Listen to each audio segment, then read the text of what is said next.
I recently got the chance to play Mortal Shell Enhanced Edition for the PlayStation 5. This is the next gen version of the game released in August of last year. Mortal Shell is a self-described Soulslike game.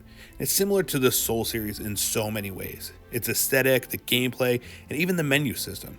Where it differs though is in the titular shell system. You start the game as an alien-looking empty husk in need of a body to inhabit, a shell. These shells are what shape your gameplay. Want to play with speed and agility? Find the shell that is focused on stamina. Want to be a tank-like brute? Use the shell with a huge health bar.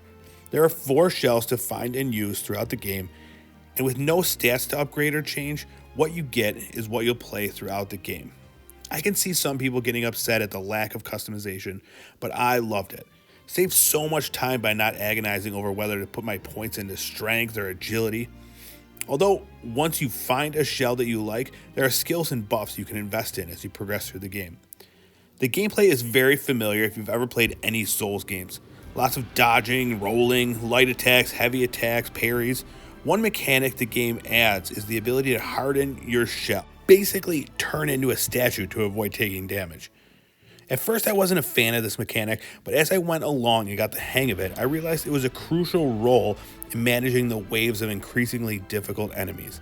Let's talk about the enemies.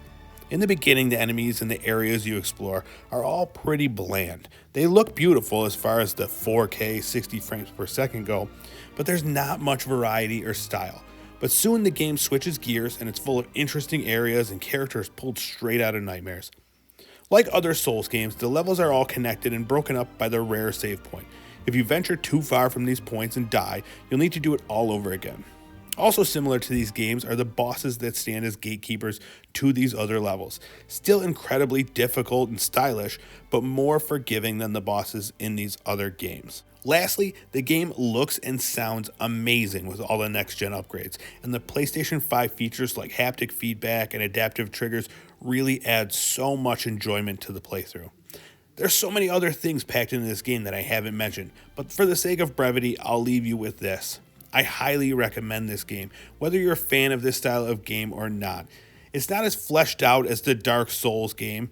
It feels like they took those games and boiled them down to a much more concentrated experience. But at half the price, it's definitely worth checking out. Thanks for checking out my review of Mortal Shell. Leave a comment, let me know what you thought of the review. Let me know what you think of the game, and we'll see you next time. All right, bye-bye.